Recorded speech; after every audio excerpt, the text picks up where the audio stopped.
மக்கள் வந்துட்டு நம்மளை வெவ்வேறு ஷோவில் தனித்தனியாக பார்த்துருக்காங்க. இந்த ஷோ மூலியமாக இனிமேல் நம்மளை வந்து சினிமாவில் நடக்க போகிற விஷயங்கள் எல்லாம் டிஸ்கஸ் பண்ணுற மாதிரி பார்க்க போகிறாங்க. அந்த வகையில் இன்னைக்கு நம்ம எதை பற்றி பேச போகிறோம்னா, October 17 வெளியாகிற மேஜரான படமான பைசன், டீசல் மற்றும் டூட் ட்ரெய்லர் வந்திருக்கு. அது எப்படி இருக்குது, அது எந்த மாதிரி ஸ்டோரியில் இருக்குது அப்படிங்கிறத டீகோட் பண்ணி பார்க்க போகிறாங்க. ஸோ அதுக்கு முன்னாடி ரீசெண்டாக 23க்கான கலைமாமணி அவார்ட்ஸ் கொடுத்துருக்காங்க. அதில் கூட அனிருத், ஸ்வேதா மோகன், எஸ்ஜே சூர்யா, அப்புறம் சாய் பல்லவிலாம் கூட வாங்கியிருக்காங்க. அந்த வகையில் டைமன் பாபுக்கும் நிக்கில் முருகனுக்கும் அவார்டு கொடுத்துருக்காங்க. ஓகே, இன்னைக்கு வந்து அனிருத்தோட பர்த்டே. ஸோ நம்ம டீம் சார்பாக அவருக்கு வாழ்த்துக்கள் தெரிவிச்சுட்டு ஷோக்குள்ளே போயிடலாம். வாழ்த்துக்கள் அனிருத். ஆக்சுவலி தங்கர் பச்சான் எல்லாருக்கும் தெரிஞ்சிருக்கும், ஒரு எக்ஸலண்ட்டான டேரக்டர், நிறைய அட்டகாசமான படத்தை எடுத்திருக்காரு. அவர் வந்து இப்போ ரீசெண்டாக ஃபேஸ்புக் போஸ்ட் ஒன்று போட்டிருக்காரு. அது கொஞ்சம் டாக் ஆஃப் த சினிமாவாக இருக்குது. என்ன சொல்லியிருக்காருன்னா, 48 நாளில் 2 ஸ்கிரிப்டை முடிச்சிட்டாராமா. அதில் 2ல் வந்து ஒன்று வந்து எப்படி சொல்ல சமூக கருத்து, இன்னொன்று வந்து லவ் ஸ்டோரியா, டீப் லவ் ஸ்டோரியா. ஸோ அவர் மறுபடியும் ஒரு டைரக்ஷனுக்கு வருவார் அப்படின்ட்டு சினிமா வட்டாரத்தில் பேசிக்கிறாங்க. அவருக்கு நம்மளுடைய வாழ்த்துக்களை தெரிவிச்சுக்கலாம். ஓகே, ஸோ இப்போ வந்து கண்டென்ட்குள்ளே போகலாம். நம்ம ஃபர்ஸ்ட் எந்த படத்தை பற்றி பேச போகிறோம்? நம்ம டியூட்ல இருந்து போகலாம். புதுமுக இயக்குனர் கீர்த்தீஸ்வரன் இயக்கத்தில் பிரதீப்பு, மமிதா பைஜு அண்டு சரத்குமார்லாம் நடித்த டியூட் படம் வந்து பெரிய எதிர்பார்ப்பை கிரியேட் பண்ணியிருக்கு. அந்த படம் வந்து தமிழ், தெலுங்கு 2 ஆடியன்ஸையும் குறி வச்சு எடுத்திருக்காங்க. அந்த படத்தோட ட்ரெய்லர் பார்த்தீங்களா? உங்களுக்கு என்ன மாதிரியான விஷயங்கள்லாம் தோணுச்சு, என்ன மாதிரி விஷயங்கள் தெரியுது அதில்? இப்போ ஆக்சுவலாக வந்து பிரதீப்க்கு, அதாவது எழுதின ஸ்கிரிப்டுக்கு பிரதீப்பை சூஸ் பண்ணுறது வேற. இப்போ இந்த படத்தெல்லாம் பார்க்குறப்போ எனக்கு எப்படி தெரியுதுன்னா, பிரதீப்புக்காகவே எழுதின படங்கள் அப்படின்ற மாதிரி இருக்கு. எப்படின்னா டிராகனும் சரி, லவ் டுடே வந்து அவரே எழுதி அவரே டைரக்ட் பண்ணாரு, அதனால ஓகே. பிரதீப்னால இந்த ப்ரீசெட் தான், பிரதீப்னால இப்படி தான் இருக்கும் படம் அப்படின்ற மாதிரி ஒரு ப்ரீசெட்டோ டெம்ப்ளேட்டோ செட் பண்ணிட்டாரு அப்படின்ற மாதிரி எனக்கு தோணுது.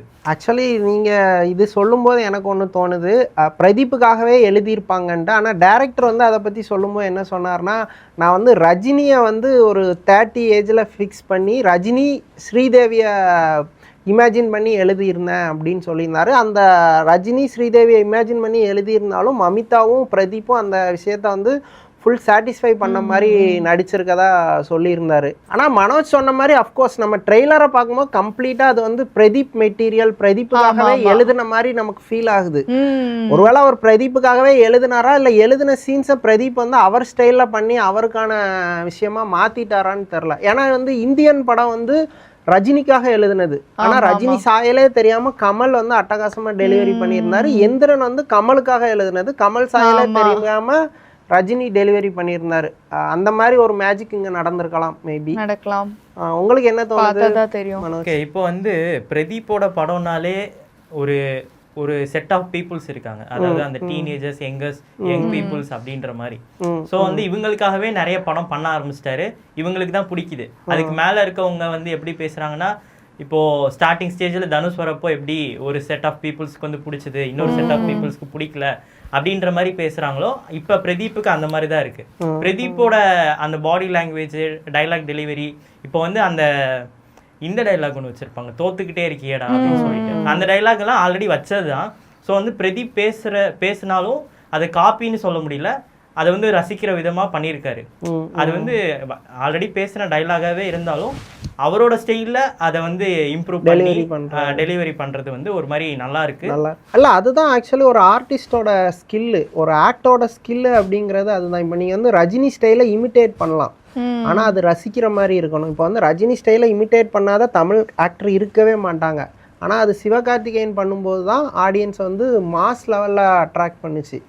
அஃப்கோர்ஸ் விஜயோட ஆக்டிங்கையும் எல்லாருமே இமிட்டேட் பண்ணியிருப்பாங்க. ஆனால் அது வந்து யாருக்கு செட் ஆகுதோ அவங்கள தான் வந்து அடுத்த ஜென்ரேஷன் ஆக்டராக பார்ப்பாங்க. அந்த வகையில் வந்து செல்ஃப் ட்ரோல் பண்ணுற மாதிரி பண்ணாலும் சரி, ஒரு மாதிரி ஸ்டைலாக பண்ணுற மாதிரி ஸ்வாகாக பண்ணுற மாதிரி பண்ணாலும் பிரதீப்புக்கு வந்து அந்த மேஜிக் தெரியுது. அந்த மேஜிக் ஸ்க்ரீன்லையும் ஒர்க் அவுட் ஆகுது.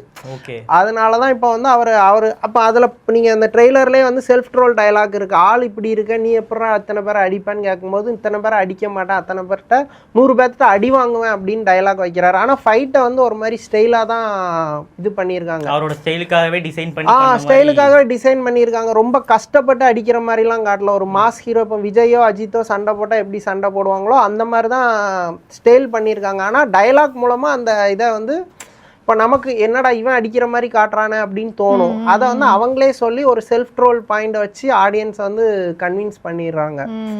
அது வந்து பிரதீப் வந்து அடுத்த கண்ணை வாங்கிடுவாரு அப்படின்னு சொல்றீங்களா? இல்லை, அதுக்கான வாய்ப்பு இருக்கு. அஃப்கோர்ஸ் நீங்கள் இப்போ நாகார்ஜுனா வந்து எவ்வளோ பெரிய ஆக்டரு, அவர் பயங்கரமான ஒரு ஸ்டார் ஆக்டரு.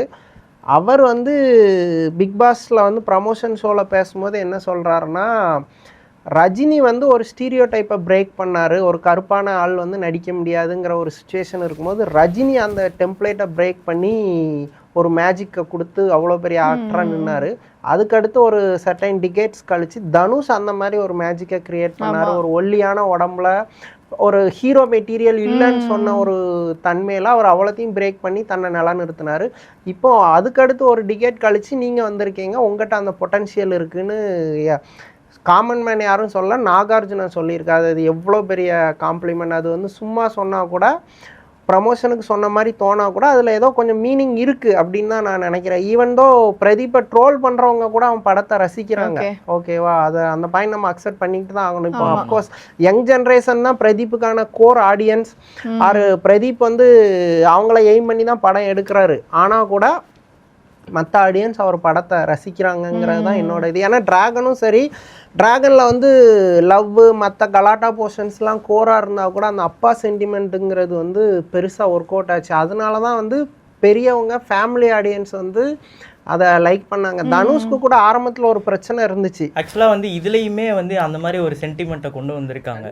தாலிக்கு மதிப்புல தாலிக்கு பின்னாடி இருக்கிற பொண்ணோட மனசுக்கு தான் மதிப்பு அப்படின்னு வந்துட்டு அது அஃப்கோர்ஸ் அது ஆக்சுவலி டயலாகா அப்படி இருக்கு. மேபி அந்த தாலியை வச்சு ஸ்டீரியோ டைப் தமிழ் சினிமால பயங்கரமா உண்டு, எக்ஸ்ட்ரீமா உண்டு. பிரேக் பண்ற மாதிரி அந்த ஒரு டயலாக் இருக்கலாம், கண்டிப்பா அப்படி இருக்கும்னு தான் நான் நினைக்கிறேன். இப்ப ஈவன் இப்போ வரக்கூடிய நாடகங்கள்ல கூட ஒரு பொண்ணுக்கு கட்டாயப்படுத்தி தாலி கட்டிட்டா அந்த பொண்ணு அவங்க கூட தான் வாழணும்னு கிரிஞ்சு பண்ணிட்டு இருக்காங்க, ஸ்டில் கிரிஞ்சு பண்ணிட்டு இருக்காங்க. தாலிங்கிறது நத்திங், ஒரு மேரேஜுங்கிறது மஸ்ட் கனெக்ட் பி வித் அது என்ன ஹார்ட்டுப்பா ஹார்ட் அந்த மாதிரி இருக்கணும். பட் தாலி சென்டிமெண்ட்டா தமிழ் சினிமா ரொம்ப அரைச்சிருக்கு. மேபி அதை கூட பிரேக் பண்ற மாதிரி இருக்கலாம். ஆனா இது எல்லாமே படம் வந்தாதான் வந்துட்டு தெரியும். சோ ட்ரைலர் ஆக்சுவலி கதை எதுவும் பிரெடிக்ட் ஆச்சா? ட்ரைலர் அதான் எக்ஸ் மேபி பிரிஞ்சிருவாங்க, பிரிஞ்சு போயிட்டா அப்புறம் வந்து டிஸ்டர்ப் பண்ணக்கூடாதுன்னு இருக்கலாம் அப்படின்னு நினைக்கிறேன். மறுபடியும் எக்ஸுக்கு ஹெல்ப் பண்ண வேண்டிய ஒரு சிச்சுவேஷன் வரலாம். அதுல அவர் எவ்வளவு ஜென்டில்மேனா பிஹேவ் பண்றாரு அந்த மாதிரி விஷயத்தை திரும்ப சேர போறாங்க அப்படின்றது நம்ம ப்ரெடிக்ட் பண்ணிருப்போம்.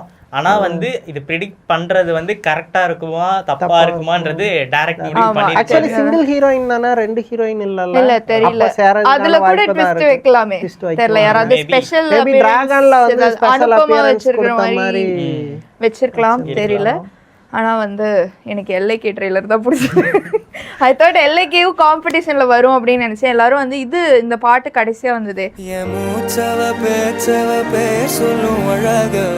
ஸோ அந்த கட் கூட இப்போ வந்து ஃபேமஸ் ஆச்சு. ஆனால் அந்த கட்டை விட எனக்கு வந்து போத நீதானே கட்டு தான் வந்து ரொம்ப பிடிச்சது. நான் எல்லைக்கேக்கு தான் ரொம்ப எக்ஸ்பெக்ட் பண்ணேன். But it's okay, Pradeep dude வருது. ஓகே, ஸோ படம் வந்தோடனே வந்து இன்னும் மேஜராக வந்து டிஸ்கஸ் பண்ணலாம். செகண்ட் வந்து அப்படியே அதுக்கு ஆப்போசிட் ஜானரில் இருக்கிற பைசன், மாரி செல்வராஜோட டிரெக்ஷன்.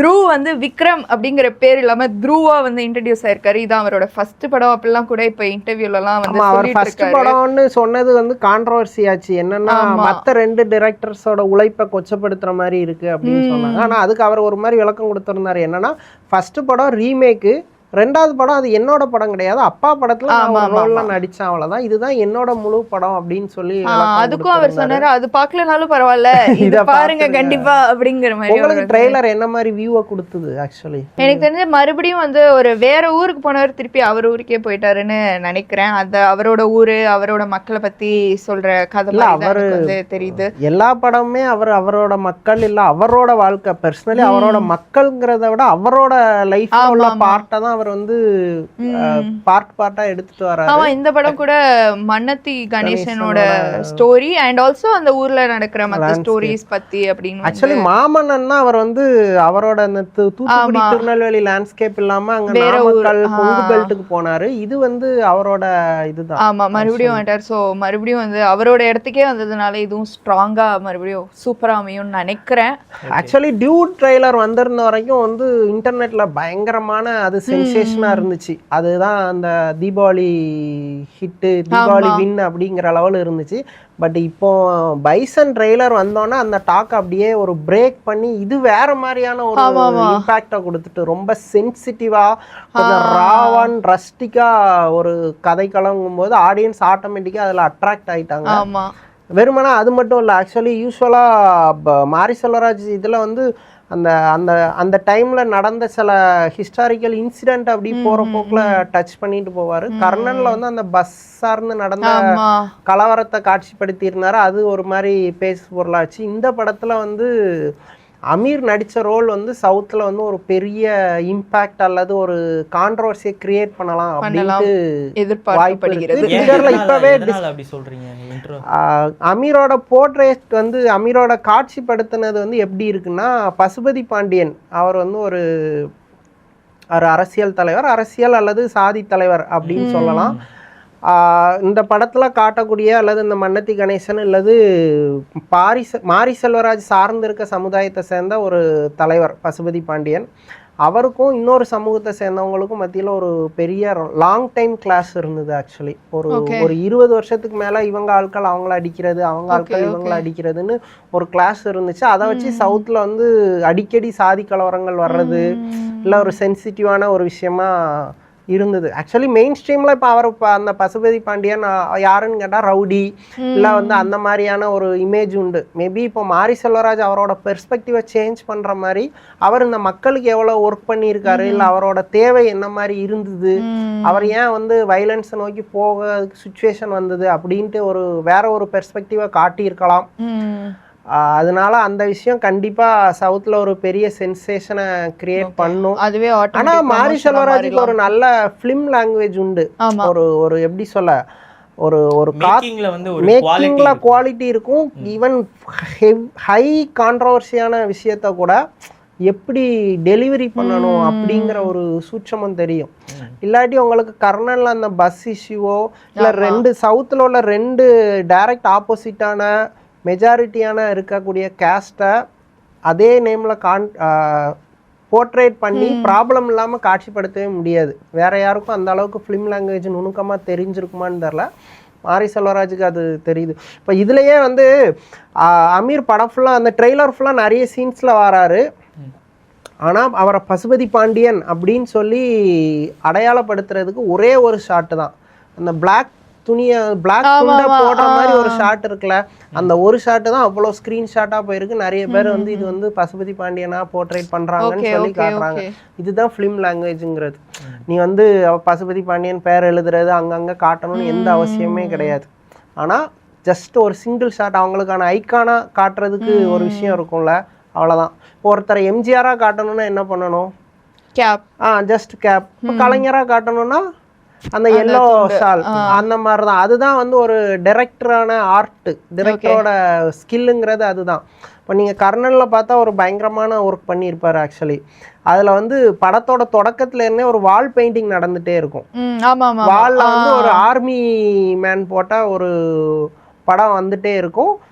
பேரலாக வந்து லாலோட ரோல் வந்து எக்ஸ் ஆர்மியாக ரோல் இருக்கும். இப்போ வந்து சவுத்தில் உள்ளவங்களுக்கு இல்லை கேஸ்ட் பாலிடிக்ஸ் தெரிஞ்சவங்களுக்கு ஒரு விஷயம் தெரியும். இந்த படம் வந்து இமானுவேல் சேகரனை தான் வரைகிற மாதிரி வரும் அப்படின்னு சொல்லி எல்லாரும் நினச்சிட்டு இருப்போம். அந்த ஆர்ட் ஃபுல்லாகவே வந்து படம் முடிகிற வரைக்குமே அந்த தலையை வரைஞ்சிருக்கவே மாட்டாங்க. அந்த ஆர்மி ட்ரெஸ் மட்டும் இருக்கும், ஆனால் தலை இருக்காது.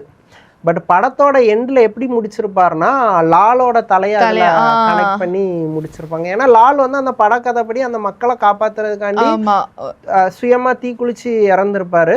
ஸோ அவரை வந்து ஒரு தியாகியா பாக்குறாங்க அப்படிங்கிற மாதிரி முடிச்சிருப்பாரு. இது எல்லாமே ஒரு கம்மிங் டு ஒரு கோர் ஃபிலிம் நாலேஜ், ஃபிலிம் லாங்குவேஜில் வரக்கூடியது.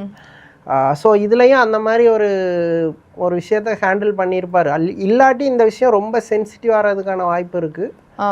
இப்போ அவரு மாரி செல்வராஜோட மேக்கிங் வைஸ் அப்படின்னு பாக்குறப்போ எனக்கு என்ன தோணும் அப்படின்னா, இப்போ யங்ஸ்டர்ஸ் வந்து பெருசா மொபைல் போன் வச்சிருக்காங்க, யூஸ் பண்றாங்க, சோசியல் மீடியால ஆக்டிவா இருக்காங்கன்றதை தாண்டி அவங்களுக்கு ஹிஸ்டாரிக்கலா பெரிய நாலேஜ் கிடையாதுன்றதை தாண்டி அவங்க அதை வந்து கன்சியூம் பண்றது இல்லை. மற்ற விஷயங்களை பத்தி பேசுறாங்க, ஒரு இஷ்யூ நடந்துச்சுன்னா அந்த இஷ்யூக்காக ப்ரொடெஸ்ட் பண்ணணும்னு சொல்லிட்டு பேசுறாங்களே தவிர ஹிஸ்டரி அப்படின்றது வந்து பெருசா தெரியல. ஸோ வந்து மூவி வழியா இதை வந்து யங்ஸ்டர்ஸ் கிட்ட எடுத்துட்டு போய் ஒரு செயலா நான் பாக்குறேன். கரெக்டான பாயிண்ட். யங்ஸ்டருக்கு வரலாறு தெரியறது இல்லை, அது ஒரு விஷயம். அதை மூவி வழியா கொண்டு போறாரு, அது ஒரு பாயிண்ட். ஆனா மாரி செல்வராஜோட பாயிண்ட் என்னன்னா அது கிடையாது. எங்களோட வரலாறு யாருமே சொல்லவே இல்லை இது வரைக்கும், நான் வந்து சொல்றேன். இல்ல என் வரலாறு சொன்னவங்க ஃபுல்லா தப்பா சொல்லியிருக்கீங்க, எங்களை வில்லனாவோ இல்லை நாங்கள் வந்து எதுக்குமே எலிஜிபிள் இல்லாத ஒரு பெர்சனாவோ தான் எங்களை திரும்ப திரும்ப காட்சிப்படுத்துகிறீங்க. எல்லா கதை சொல்லலும் அந்த மாதிரி தான் இருக்குது. பட் எங்களுக்குன்னு ஒரு லைஃப் இருக்குது, எங்களுக்குன்னு ஒரு ஹிஸ்ட்ரி இருக்குது, அதான் நான் வந்து சரியாக காட்சிப்படுத்துகிறேன் அப்படிங்கிறது தான். அதான் இப்போ முன்னாடி சொன்ன மாதிரி தான். இப்போ பசுபதி பாண்டியனை பற்றி ஜென்ரலாக இல்லை கொஞ்சம் தெரிஞ்சவங்க யாரோன்னா ரவுடி இல்லை ஜாதி தலைவர் அப்படின்னு சொல்லுவாங்க. மேபி இந்த படத்தில் அவர் ஒரு வேற ஒரு பாயிண்ட்டை முன் வைக்கலாம். அது வெகுசனங்கள் ஏற்றுப்பாங்களா, அதை அக்செப்ட் பண்ணிப்பாங்களாங்கிறது ரெண்டாவது விஷயம். ஆனால் நான் ரிஜிஸ்டர் பண்ணுறேன், ஏன்னா நான் அந்த களத்தை சேர்ந்தவன், நான் அந்த மக்களில் ஒருத்தன், எனக்கு தெரியும் அவரோட தேவை என்னன்ட்டு. ஸோ நான் அவரை பற்றி நான் அவருக்கு இன்னொரு அடையாளத்தை இல்லை அவரோட இன்னொரு பக்கத்தை காட்டுறேன் அப்படிங்கிற மாதிரி எடுக்கிறாரு. அதே மாதிரி தான் அந்த மக்களை பற்றியோ இல்லை வரலாறை பற்றியோ யாருமே சொல்லலை. ஸோ நான் சொல்கிறேன், நான் சரியாக சொல்கிறேன் அப்படிங்கிறது தான் மாரி செல்வராஜோட ஸ்டேட்மெண்ட். அதில் ஆனால் ரஞ்சித்தோட ஸ்டைல் வேறு, மாரி செல்வராஜோட ஸ்டைல் வேற. ப்ரீ ரிலீஸ்ல கூட சொன்னாரு ரஞ்சித் வந்து, நானும் சொல்லணும்னு நினைப்பேன் ஆனா வந்து எனக்கு அது வராது, எனக்கு அந்த சைடு போகவே பயமா இருக்கு, ஆனா மாறி எடுத்து செய்யறான் அப்படிங்கறது வந்து எனக்கு ரொம்ப சந்தோஷமா இருக்கு. அட்லீஸ்ட் ப்ரொடியூஸ் ஆகுது பண்ணலாமே அப்படின்னு சொல்லிட்டு ரஞ்சித்தே ஸ்டேட்மெண்ட் சொன்னாரு. என்னால இப்ப வரைக்குமே இது தாண்டி வர முடியல, இன்னும் ஸ்ட்ராங்கா சொல்ல முடியல மாறி மாதிரி அந்த கஷ்டத்தை அப்படிங்கிற மாதிரி வந்து. அதான் ஆக்சுவலி ரஞ்சித்துக்கு என்ன மாதிரி மைண்ட் செட் உண்டுன்னா, என்னோட பெயினை வந்து நான் சொல்ல மாட்டேன், நான் வீக்காக போர்ட்ரேட் பண்ண மாட்டேன் அப்படிங்கிறது ரஞ்சித்தோட ஒரு உறுதியான இது. ஈவன் தோ இப்போ அவங்க தலித் மக்களை யாரோ ஒருத்தங்க வீக் பர்சனாக காட்டினா ரஞ்சித் வந்து கொஞ்சம் கோவப்படுவார். எங்களை ஏன் வீக்காகவே காட்டுறீங்க, எங்கிட்ட நிறைய ஹாப்பி மூமெண்ட்ஸ் இருக்குது, எங்கிட்ட ஒரு வீரம் இருக்குது, எங்கிட்ட ஒரு எதிர்ப்பு மனநிலை இருக்குது, எங்களுக்கு எதிரான அப்ரெஷனுக்கு எதிராக எங்களுக்கு சண்டை போட தெரியும், வெளியேருந்து ஒருத்தவங்க வந்து தான் எங்களுக்கு சுதந்திரம் வாங்கி கொடுக்கணும்னு அவசியம் கிடையாதுன்ட்டு ரொட்டீனாக பேசுகிறவர். பட் ஆனால் அப்படியே ஆப்போசிட்டான பர்சன் மாரி செல்வராஜ். அவரோட அப்ரோச் எப்படி இருக்கும்னா, அவங்களோட பெயின் தான் ஃபர்ஸ்ட் இருக்கும். அவங்க ஒரு எப்படி சொல்ல, ஒரு பரியேறும் பெருமாள் மாதிரி ஒரு ஹீரோவை வந்து இவ்வளோ கஷ்டப்படுற ஒரு மூவி வந்து தமிழ் சினிமாவில் இது வரைக்கும் இருக்காது, இனிமேலும் இருக்காது. அதில் 2 சீன் வந்து ரொம்ப எக்ஸ்ட்ரீம், ஃபேர் எக்ஸ்ட்ரீம். ஒன்று ஹீரோ மேலே வந்து ஹீரோயினோட ஃபேமிலி அடித்து மேலே யூரின் பாஸ் பண்ணுற மாதிரி, அப்படி ஒரு சீனை வந்து எந்த டைரக்டராலும் எழுதவே முடியாது. நீ எவ்வளோ ஒரு ஹீரோ டம்மி இல்லை வீக்கர் பர்சனாக காட்டினா கூட எல்லாரும் சேர்ந்து அடிக்கிற மாதிரி இல்லை வீட்டை விட்டு விரட்டுற மாதிரி ஈவன் செருப்பால் அடிக்கிற மாதிரி கூட காட்டுவாங்க. இது வந்து எக்ஸ்ட்ரீம் ஹியூமிலியேஷன், ஒரு ஹீரோ ஒரு அவமானத்தோட உச்சத்தை தொடுறது. ஆனால் அதை அவர் எழுதியிருக்காரு. அப்போ அவர் எழுதும்போது அப்போ அவரோட பெயின் வந்து மக்கள்கிட்ட போகணும் அப்படிங்கிறதுல அவர் கான்சியஸாக இருக்கா. இன்னொரு சீனில் அவங்க அப்பாவை வந்து ட்ரெஸ் அவுத்துட்டு ஓட விடுற மாதிரி நீங்கள் யோசிச்சு பாருங்கள். இப்போ சண்டைக்கோழி மாதிரி ஒரு படம், அதில் அப்போ அவங்க அப்பா யாருடா அப்படின்னு காட்டும்போது ஒரு மாஸ் பிஜிஎம்மோட ஒரு ஹீரோ அப்பாவை காட்டும்போது ஆட்டோமேட்டிக்காக ஹீரோக்கும் ஒரு ஹீரோ வேல்யூ ஆகுது. ஆனால் இங்கே வந்து ஒரு ஹீரோவோட அப்பா வந்து இவ்வளவு வீக்கரான ஃபெலோவாக காட்டின ஒரு படம் வந்து எனக்கு தெரிஞ்சு அதுவாக தான் இருக்கும்.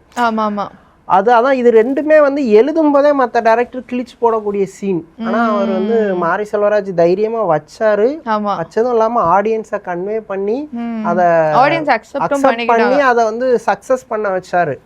ஆனால் இது வந்து ரஞ்சித்துக்கு பிடிக்காத ஒரு ஸ்டைல் தான். ஆக்சுவலி ரஞ்சித் வந்து அந்த மாதிரி வீக்கரா ஹீரோவை காட்டுறதுல விருப்பமே இல்லாத ஆளு. இதுலேயும் அஃப்கோர்ஸ் இதுலேயும் அவனை இப்போ பட் ஆனால் அதுக்கு அடுத்த படங்களில் அதை கொஞ்சம் வேற மாதிரி அவர் காட்சிப்படுத்தினார். கர்ணனுக்கு நிறைய பிரச்சனைகள் இருந்தாலும் அவன் வந்து சண்டை போடுறதுக்கு தயாராக இருக்கக்கூடிய ஆள் தான். இதுலேயும் துரு வந்து அந்த மாதிரி தான், அவரோட எய்ம்காக ஹெவியாக ஒர்க் பண்ணி வெறும் அடி மட்டும் வாங்குற ஆள் இல்லை, திரும்ப அடிக்கிற ஆள் அப்படிங்கிற மாதிரி காட்சிப்படுத்தி இருக்காரு. ஸோ துரு ரொம்ப கம்ப்ளீட்டாக டிஃப்ரெண்ட்டாக இருந்தார், சூப்பராக ப்ரிப்பேர் ஆயிருக்காருன்னு நினைக்கிறேன். துரு மேபி பான் வித் சில்வர் ஸ்பூனாக இருக்கலாம். ஆனால் இந்த படத்தில் நிறைய அதுக்கும் அவர் வந்து சொன்னார், த்ரூ சொன்னாரு இப்போ வந்து எனக்கு வந்து இருக்கிற பேக்ரவுண்ட் இல்லாம ஒருத்தர் வந்தாருன்னா எப்படி ப்ரிப்பேர் பண்ணிருப்பாரு, கபடி தெரிஞ்சு ஒருத்தர் வந்து வந்திருந்தாருன்னா அவர் எப்படி ப்ரிப்பேர் பண்ணிருப்பாரு அப்படிங்கறதெல்லாம் நான் பார்த்து பண்ணேன் அப்படிங்கறது வந்து அவரும் வந்து மென்ஷன் பண்ணாரு. ஸோ ஈவன் மாரியோட குரு ராம் கூட பெஸ்ட் ஃபிலிம் அப்படி சொல்லியிருக்காரு. பாரஞ்சித்தும் பார்த்துட்டு சூப்பரா இருக்குன்னு சொல்லியிருக்காராம். ஸோ எல்லாரும் அப்ரிஷியேட் பண்ணிட்டு வராங்க. மியூசிக்கும் வந்து நம்ம மென்ஷன் பண்ணோம். ஏன்னா இது வந்து நிவாஸ் கே பிரசன்னா, அதாவது வந்து ஒரு மாரி செல்வராஜோட படத்துல ஒரு புது மியூசிக் டைரக்டர் அப்படிதான் சொல்லணும். ஏன்னா வந்து 3 படம் வந்து சனா தான் பண்ணியிருந்தாரு. மாமன்னன் வந்து ஏஆர் ரஹ்மான் வந்து போனாங்க. திருப்பி இந்த படத்துலயும் வந்து சனா இல்லாம வந்து புதுசா நிவாஸ் கே பிரசன்னா வந்து எடுத்துட்டு வந்திருக்காரு. இதை பத்தி நீங்க என்ன நினைக்கிறீங்க? இல்லை ஆக்சுவலி இப்போ சந்தோஷ் நாராயணன் ரஞ்சித்துக்கு இடையே ஒரு சின்ன மனப்பில் வந்து பிரிஞ்சுட்டாங்க. ஆனால் கூட இவர் வாழையில் வந்து சந்தோஷ் நாராயணனை தான் யூஸ் பண்ணியிருந்தாரு. மேபி ஒரு நியூ ஸ்டைல் ஆஃப் மியூசிக்கை வந்து அப்ரோச் பண்ணலான்ட்டு நிவாஸ் கே பிரசன்னா போயிருக்கலாம். ஸோ இந்த புது காம்போ எப்படி ஒர்க் அவுட் ஆகுது அப்படின்னு சொல்லிட்டு October 17 நம்ம வந்து பார்த்து தெரிஞ்சுக்கலாம். ஸோ நெக்ஸ்ட் என்ன படம்? டீசல். டீசல் வந்து ஆக்சுவலி ஹரிஷ் கல்யாண் ஒரு ஆக்ஷன் அவதாரம் எடுத்திருக்காரு. பட் ட்ரெய்லர்ல பார்க்கும்போது அவரோட ஆக்ஷன் வந்து டிஸ்டர்பாலாம் இல்லை, கொஞ்சம் கன்வின்சிங்காக தான் ஃபீல் ஆச்சு. பட் படமா எப்படி இருக்கும் அப்படிங்கிறது கொஸ்டின் தான். ஏன்னா அதுல சாங் ஒன்று பயங்கரமா ஹிட் ஆயிருந்துச்சு. அந்த பீர் சாங் பயங்கர ட்ரெண்டிங்ல இருந்துச்சு. இப்போ ஊரும் பிளட் எப்படி ட்ரெண்டிங்ல இருக்கோ அந்த ரேஞ்சுக்கு ட்ரெண்டிங்ல இருந்துச்சு. ஆனா ரொம்ப நாள் முன்னாடி ஆக்சுவலி படம் எதுவும் லேட் ரிலீஸா அவங்க ப்ரொடக்ஷன் ஹவுஸ்க்குள்ள எதுவும் பிரச்சனையா என்னன்னு தெரியல. அந்த மற்ற 2 படங்களை ஒப்பிடும்போது கொஞ்சம் லீஸ்ட் எக்ஸ்பெக்டேஷன் இருக்கிற ஒரு படம். பட் ஹரிஷ் கல்யாணோட ஸ்பீச் வந்து ரொம்ப கான்ஃபிடென்ட்டா இருந்துச்சு. கண்டிப்பா பந்தயம் அடிப்போம் அப்படிங்கிற ரேஞ்சுக்கு பேசியிருந்தாரு. ஆமா, ஏன்னா பிகாஸ் அவங்க வந்து ஒரு முக்கியமான எலிமெண்ட் டீசல் பெட்ரோலை பத்தி பேசுறாங்க. ஏன்னா வந்து அவங்க ஹரிஷ் கல்யாணம் என்ன சொன்னாருன்னா, அது வந்து பிளாக் கோல்டு, அதை பத்தி வந்து நம்ம டெய்லி யூஸ் பண்றோம், அது டெய்லி விலை ஏறுது, நம்ம கோல்டு பத்தி மட்டும்தான் வந்து இது பண்றோம், ஆனா வந்து இதை பத்தி நம்ம பேசுறது இல்ல, நம்ம வந்து டீசல் வாங்கி போடுறத பத்தி பேசுறோம், அது எப்படி வருது என்ன அந்த கதை வந்து நம்ம பேச மாட்டோம். ஃபிஷர்மேன் பத்தியும் இந்த படத்துல இருக்கு அப்படின்னு சொல்லிட்டு அவர் ஃபிஷர்மேன் சொன்னதும் டீசல் ஆர் பிளாக் கோல்டுன்னு அவர் சொல்றாரு. ரெண்டுமே வந்து ஒரு வைடர் கான்செப்ட், ரொம்ப வைடு கான்செப்ட். இந்த 2 வைடு கான்செப்டையும் ரொம்ப சென்சிட்டிவா இல்ல கரெக்டா அப்ரோச் பண்ணாதான் அது ஒர்க் அவுட் ஆகும். அவ்வளவு பெரிய சென்சிட்டிவான டாபிக்கை எடுத்துட்டு நீ பாட்டி ஏதாவது வல்ட்டி விட்டோம்னா ஆடியன்ஸ் கடுப்பாயிருவாங்க. ஆனா இந்த மாதிரி சீரியஸ் டாபிக் டைரக்டர் ஏற்கனவே வந்து காப்பே ரணசிங்கம்லாம் வேற எடுத்திருக்காரு. காப்பே ரணசிங்கம் அது ஆக்சுவலி ஓரளவுக்கு ஒரு இம்பாக்ட் கொடுத்துச்சு. பட் அவரோட ப்ரீவியஸ் மூவி மற்ற மூவிஸ் பெருசா இம்பாக்ட் கொடுக்கல. அடங்காதேன்னு ஒரு படம் எடுத்திருந்தாரு, பென்சில்னு ஒன்னு எடுத்திருந்தாரு. ரெண்டுமே அவரோட பிலிமோகிராஃபி வந்து அந்த அளவுக்கு ஃபேர் பெட்டர் கிடையாது. பட் இதுல ஒரு பெரிய டாபிக்கை தான் கம்பேக் கொடுக்கலாம். அஃப்கோர்ஸ் கம்பேக் கொடுக்கணும் நம்மளும் எதிர்பார்க்கிறோம், பார்ப்போம். ஆனா இது ஒரு பெரிய டாபிக். ஒரு டீசலை வந்து எப்படி சொல்ல, ஒரு பிளாக் மார்க்கெட்ல விக்கிற ஒரு குரூப்ஸ், அவங்களுக்குள்ள நடக்கிற கான்ஃபிளிக்ட் இதுல கூட நிறைய காஸ்ட் அண்ட் க்ரூ இருந்தாங்க. ஆக்சுவலி வினய் வந்து ஃபர்ஸ்ட் டைம் போலீஸா இது பண்ணிருக்காரு. அவர் வில்லனா நடிச்சிருக்காரு. டாக்டரும் சரி அண்ட் துப்பறிவாளன்லயும் வில்லனா பயங்கரமா பண்ணிருப்பாரு. லுக் அதே லுக் எடுத்துக்கிட்டாங்க. அதுல 2லயும் இந்த கிளீன் ஷேவ்ல ஒரு மாதிரி அது அவருக்கு நல்லாவே ஒரு வில்லனைஸ் லுக்கை கொடுக்குது. ஆனா போலீஸ் ரோல் கொடுத்துருக்காங்க. பார்ப்போம் ஹரிஷ் கல்யாணுக்கும் வினய்க்கும் மத்தியில் உள்ள ரிவெஞ்ச் போர்ஷன்ஸ்லாம் எப்படி இருக்குன்னு பார்ப்போம். ஆனா இது சக்சஸ் ஆச்சுன்னா ஹரிஷ் கல்யாணுக்கு ஒரு ஆக்ஷன் கண்டினியூஸா ஹிட்ல இருக்காரு. இது ஹாட்ரிக்கா ஹரிஷ் கல்யாண் உங்களுக்கு மினிமம் கேரண்டி ஆக்டர் தான். ஆக்சுவலி எனக்கு தெரிஞ்ச அந்த எல்ஜிஎம் ஒன்று தான் வந்து கம்ப்ளீட் ரொம்ப அடி வாங்கினதுன்னு. மற்ற படம் எல்லாமே ஒரு average success or below average பெட்டரான ஒரு சோன்ல தான் படம் இருக்கு. அதுல ரப்பர் பந்தெல்லாம் வந்து அந்த இயரோட சென்சேஷனலான ஹிட் சூப்பரா இருந்தது. அது இன்னொன்று ஹரிஷ் கல்யாண் நிறைய எக்ஸ்பெரிமெண்ட் பண்றாரு. அவர் ஒரு கம்ஃபர்ட் ஜோன். பிரதீப் பத்தி பேசினா அவர் வந்து ஒரு சென்சேஷனல் ஹிட் 2 படம் கண்டினியூவா கொடுத்துட்டாரு. அடுத்த படமும் சென்சேஷனல் ஹிட்டுக்கான வாய்ப்பு இருக்கு. ஆனா அவர் ஒரு மாதிரி கம்ஃபர்ட் ஜோன்லயே ப்ளே பண்ணிட்டு இருக்காரு. ஆனா ஹரிஷ் கல்யாண் வந்து எனக்கு வந்து நீங்க சொன்னோனையும் ஒண்ணு ஞாபகம் வருது. என்னன்னா வந்து ஒரு ரைட்டர் வந்து பிச் பண்றப்போ இப்போ அந்த பிரதீப்போட சீன்ஸ் எல்லாம் பாத்தீங்கன்னா கத்துற மாதிரி நார்மலா இருக்க மாதிரியே அந்த சீன்ஸ் எல்லாம் இருக்காது. அதை பிச் பண்றப்போ நீங்க இப்படி பண்ணுவீங்க அப்படின்னா சில பேர் ரிஜெக்ட் பண்றதுக்கு நிறையவே வாய்ப்பு இருக்கு. சோ வந்து ஏன்னா வந்து இப்போ சோஷியல் மீடியா வளர்ந்துருச்சு, ட்ரோல் பண்ணிடுவாங்கன்ற பயம் வந்து எல்லாருக்குமே பயங்கரமா ஸோ வந்து அதை எடுத்து பண்றதுன்றதே பிரதீப்போட பயங்கரமான சக்சஸ். ஆக்சுவலி இதை நான் அப்படியே ரிவர்ஸ்ல சொல்றேன். பிரதீப் வந்து அந்த ஹைப்பர் மூமெண்ட் சீனை செலக்ட் பண்றாருன்னு சொல்றீங்கல்ல, எனக்கு என்ன தோணுதுன்னா அது நார்மலா எழுதின சீனை அவர் ஹைப்பர் மூமெண்ட் சீனா மாத்துறாரோன்னு தோணுது. ஏன்னா அவருக்கு அந்த இடத்துல, ஏன்னா அவர் பேசிக்கலி டிரெக்டர், அவருக்கு வந்து அந்த சீனை எப்படி எலிவேட் பண்ணலாம் அப்படிங்கறதுல ஒரு நல்ல ஸ்கில் உண்டு. ஜெயம் ரவி வந்து ஒரு விஷயம் சொல்லியிருந்தாரு, அது என்ன படம் ஜெயம் ரவி கூட அவர் எடுத்த படம்? கோமாளி. கோமாளி படத்துக்கு அவரை எப்படி சூஸ் பண்ணீங்கன்னு சொல்லும்போது அவர் வந்து ஒரு குறிப்பிட்ட சீனை சொல்லி நடிச்சு காட்டினாரு, அந்த சீனை எக்ஸ்பிளைன் பண்ணாரு, அது எனக்கு ரொம்ப பிடிச்சிருந்தது அப்படின்னாரு. ஐ திங்க் இந்த ஜெயம் ரவியும் யோகி பாபும் வந்து ஒரு டாக்டர் வீட்டுக்கு போவாங்க, அவன் எக்ஸ் லவர் இருக்கிற சீனை பாக்குறது, அந்த சீனை தான் எக்ஸ்பிளைன் பண்ணிருப்பாருன்னு நினைக்கிறேன். ஆனா அந்த சீன் பாத்தீங்கன்னா உங்களுக்கு நல்லா தெரியும், கேமரா ஜங்கின்னு வரும், ஷாக் ஆவாங்க, கொஞ்சம் ஒரு ஹைப்பர் மூமெண்டா தான் அந்த சீனை ட்ரீட் பண்ணிருப்பாரு. காமிக்கலா இருக்கும். காமிக்கல்ங்கிறது வந்து எப்படி கிரியேட் ஆகுதுன்னா ஒரு ஹைப்பர் மூமெண்ட்ல.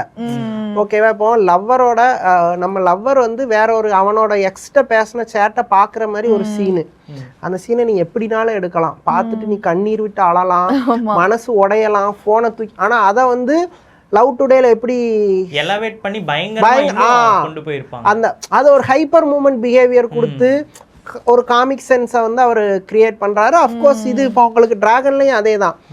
அந்த கடைசி அந்த ஜிவிஎம் கிட்ட வந்து ஒரு அவன் வந்து சக்ஸஸ் ஆகிறான், ஃபேக் பண்ணி ஜெயிச்சிட்டாங்கும் போது ஒரு மாதிரி ஒரு எக்ஸ்ட்ரீமா கத்தி ஒரு ஹைப்பர் மூமெண்ட் கொடுத்து அந்த சீனை மாத்துறாரு. கண்டிப்பா அவர் பேர் என்ன, டைரக்டர் வந்து அப்படி எழுதியிருப்பாரான்னு தெரில, இவர் அதை வந்து அந்த மாதிரி மாத்துறாரு. மேபி இதுலயும் வந்து அவர் கீர்த்தி ஒரு மாதிரி எழுதுனதை இவர் வந்து இவருக்கு ஏத்தாப்புல இந்த சீனை நான் இப்படி பண்றேன், ஸோ இது ஒர்க் அவுட் ஆகும்ட்டு இவருக்கு, ஏன்னா இவருக்கு பல்ஸ் தெரியும், ஆடியன்ஸோட பல்ஸ் தெரியும், எந்த சீன்ல எவ்வளவு கொடுக்கணும் அப்படிங்கிறது தெரியும். அந்த செலர்லாம் ஒரு மாதிரி ரேர் பீஸ் அல்லது அவங்க சில விஷயம் எக்ஸப்ஷனலா பண்ணா ஒர்க் அவுட் ஆகும். நீங்க இது சொல்லும்போது எனக்கு வந்து சூப்பர் ரஜினியோட ஒரு விஷயம் ஞாபகத்துக்கு வருது. ஸ்ரீதர்ங்கிறவர் ஒரு பழைய டைரக்டர், ரொம்ப பெரிய டைரக்டர், சிவாஜி எல்லாம் வச்சு நிறைய படம் எடுத்திருக்காரு. அவர் ஸ்ரீதர் வந்து ரஜினி வச்சு ஒரு படம் எடுக்கிறாராம், படம் பேர் எனக்கு தெரியல. அதுல வந்து ரஜினி ஒரு பெரிய பிஸ்னஸ்மேன், ஓகேவா, பிஸ்னஸ்மேனுக்கான கோட் சூட் இல்லை அவங்க பிஹேவியர்லாம் எப்படி இருக்கும். ஆனா ரஜினி வந்து எப்பவுமே லோக்கலா நடிக்கிறது, அது மூலமா ஆடியன்ஸ் அட்ராக்ட் பண்ணக்கூடிய ஒரு பர்சன். அதுல வந்து அவர் வந்து கையெழுத்து போடுறதுக்கு வந்து இவ்வளோ உயரம் பேனா, அவர் வந்து ஒரு பார்க் அவென்யூ பேனா வந்து ரொம்ப காஸ்ட்லியான பேனாவை டைரக்டர் வச்சிருக்காரு. ஆனா ரஜினி வந்து ஒரு ரூபா பேனா, அந்த குழந்தைங்கெல்லாம் விளையாடும்போது இவ்வளோ ஹைட்டா அந்த பேனால தான் கையெழுத்து போடுவோன்னு அடம் பிடிச்சி கையெழுத்து போட்டாராம். ஸ்டெப்ஸ்ல ஏறி இறங்கும் போது அவரோட அக்மார்க் ஸ்டைல்ல ஏறி போனாராம். அது டைரக்டருக்கு டிசப்பாயின்மெண்ட் ஆயிருக்கு போல, ஆனா அது ஸ்க்ரீன்ல ஒர்க் அவுட் ஆகும் அப்படிங்கிறது வந்து அவருக்கு தெரிஞ்சு அதை பண்ணாரு. அது அஃப்கோர்ஸ் அந்த விஷயங்கள்லாம் ஒர்க் அவுட் ஆயிருக்கு. பிரதீப்பும் அந்த மாதிரியான விஷயங்கள் தான், ஆடியன்ஸ்ட இந்த விஷயம்லாம் ஒர்க் அவுட் ஆகும் அப்படிங்கறது வந்து அவருக்கு தெரியும். ஆனா சில நேரங்கள்ல வந்து டைரக்டரோட பாயிண்ட் ஆஃப் வியூ உள்ள கொண்டு வருதுன்றது நல்லது. ஏன்னா வந்து டைரக்டரோட ஸ்டோரி வந்து அவர் எப்படி விஷுவலைஸ் பண்ணியிருப்பாருன்றது அவருக்கு மட்டும்தான் தெரியும். இல்லை, அதுதான் கன்வின்சிங் பாயிண்ட். இப்போ உனக்கு வந்து இப்போ மிஸ்கினோ ஆர்எல்ஸ் செல்வராகவன் இல்லை சம்மதர் டைரக்டர் வந்து அவங்க ஒரு மீட்டரோட வந்துட்டாங்கன்னு வச்சுக்கோங்களேன். அந்த மீட்டருக்கு 1 இன்ச்சு குறையவும் கூடாது, 1 இன்ச்சு கூடவும் கூடாது. நான் என்ன நினைக்கிறேனோ அதுதான் நடிக்கணும். ஈவன் நெல்சன் அப்படிதான். இப்போ அவர் வந்து அவர் எப்படி நடிக்க சொல்றாரோ அப்படி மட்டும்தான் நடிக்கணும். ஹீரோ வந்து அதுக்கு கூடயும் நடிக்கக்கூடாது, குறையவும் நடிக்கக்கூடாது. அந்த ரியாக்ஷன் தான். இல்ல கீர்த்தீஸ்வரன் வந்து அந்த ஆடியோ லான்ச்ல சொல்லியிருப்பாரு, நான் வந்து இது என்னோட ஃபர்ஸ்ட் படம், நான் விஷுவலைஸ் பண்ண மாதிரி வருமா, அது எப்படி சொல்லியிருப்பாருன்னா எல்லா டைரக்டருமே ஃபர்ஸ்ட் படம் வந்து எப்படி பண்ணியிருப்பாங்கன்னா விஷுவலைஸ் பண்ணியிருப்பாங்க, அந்த மாதிரி வந்திருக்காது படம், இல்லை வந்து அதை விட மேலே வந்திருக்கும், என் ஃப்ரெண்ட்ஸ் எல்லாம் கூட இருக்காங்க அப்படின்ற மாதிரி சொல்லிட்டு நான் இதை எப்படி விஷுவலைஸ் பண்ணணும் 100% அப்படியே வந்திருக்கு, எனக்கு பயங்கர சாட்டிஸ்ஃபைடு அப்படின்ற மாதிரி அவர் சொல்லியிருக்காரு. ஸோ வந்து என்னதான் இம்ப்ரோவைசேஷன் இருந்தாலும் ஃபைனல் அவுட்புட் கரெக்டாக இருந்ததுன்னா குட். அஃப்கோர்ஸ் அதுதான். இப்போ அதான் அந்த சீனோட உனக்கு வந்து சிங்க் ஆகணும், ஓகேவா. நீ வந்து இப்போல்லாம் இம்மிடியேட்டாக எடிட் பண்ணுறாங்க, அவங்களுக்கு அது கரெக்டாக இருக்கா இல்லை ஓவர் ஆக்டிங்காக ஃபீல் ஆகுதாங்கிறது அவங்களுக்கு தெரியும். இன்னொன்று அதான் அந்த இப்போ சிலரோட ஓவர் ஆக்டிங்காக ஆடியன்ஸ் ஏற்றுப்பாங்க. உதாரணம் வந்து எஸ்ஜே சூர்யா, அவர் சில சீனில் கொஞ்சம் எக்ஸ்ட்ரீமாக நடித்தா ஆடியன்ஸ்க்கு பிடிக்கும். அவரோட ஆக்டிங் ஸ்டைலே அதுதான். எஸ்ஜே சூர்யா தலைவரேன்னு எஸ்ஜே சூர்யா பேசினா ஏற்றுப்பாங்க. வேற யாரும் அந்த இடத்துல பேசினா ஏத்துக்க மாட்டாங்க. இப்போ இவரு பிரதீப்பும் அந்த சோன்ல தான் அவரை பிச் பண்ணிக்கிறாரு. ஆக்சுவலா இதுல என்ன இன்னொரு ஒரு ஸ்பெஷல்னா, இது வந்து ஒரு புதுசான ரிலீஸ். எப்படி சொல்றேன்னா, எப்பயுமே வந்து தளபதி இல்லனா ரஜினி கமல் அந்த மாதிரி ஒரு மேஜர் ஃபைட்ஸ் இல்லாம இப்போ வந்து இந்த மாதிரி நியூ கமர்ஸோட ஃபைட்ஸ் வந்து இதுவும் ஆக்சுவலா நல்லா தான் இருக்கு. 3 ட்ரெய்லருமே நல்லா வெர்சடைலா ரெண்டு பேருமே சொல்லியிருந்தாங்க. மாரி செல்வராஜுமே சொல்லியிருந்தாரு, என்னோட ஃபர்ஸ்ட் தீபாவளி அதாவது ஃபெஸ்டிவலுக்காக ரிலீஸ் ஆன ஃபர்ஸ்ட் படம். அதே மாதிரி ஹரிஷ் கல்யாணுக்குமே இது ஃபெஸ்டிவல் சொன்னாரு, பிரதீப்பும் சொன்னாரு. ஓகே. ஆமா, 3 பேருக்குமே இது வந்து ஃபெஸ்டிவல் ஃபர்ஸ்ட் ஃபிலிம். ஆமா. மாரி செல்வராஜ் இன்னொன்னு என்ன மென்ஷன் பண்ணாருன்னா, எப்பயுமே நான் வந்து எந்த தீபாவளிக்கும் எக்ஸைட்டடா இருக்க மாட்டேன், ஏன்னா நான் வந்து வளர்ந்த சூழல் அப்படி. ஆனா ஃபர்ஸ்ட் டைம் நான் ஒரு தீபாவளிக்கு எக்ஸைட்டடா இருக்கேன்னா இதுதான், ஏன்னா என் படம் வந்து ரிலீஸ் ஆகுது அப்படின்னு வந்துட்டு அதையும் வந்து சொன்னாரு. ஸோ இந்த 3 படத்தோட ட்ரெய்லர், அதை தாண்டியும் நிறைய சினிமாவை பத்தி வந்து நம்ம பேசியிருக்கோம். ஸோ இந்த மாதிரி இன்னும் நிறையா வந்து நம்ம பேசதான் போறோம் அடுத்தடுத்த வாரங்கள்ல. இந்த 3 படமும் எப்படி இருக்கு அப்படிங்கறத வந்து மக்கள் பார்த்துட்டு நம்மளுக்கு சொல்லுவாங்க. கமெண்ட்ஸ்ல இந்த ட்ரெய்லரை பத்தியும் அவங்க வந்து சொல்லுவாங்க. இதே மாதிரி இன்னும் நிறைய இன்ட்ரெஸ்டிங்கான சினிமா டாபிக்ஸோட உங்களை சந்திக்க போறோம். அது வரைக்கும் ஸ்டே டியூன்ட். நான் ஸ்ருதி பாலசுப்ரமணியன், கார்த்திக், மனோஜ்.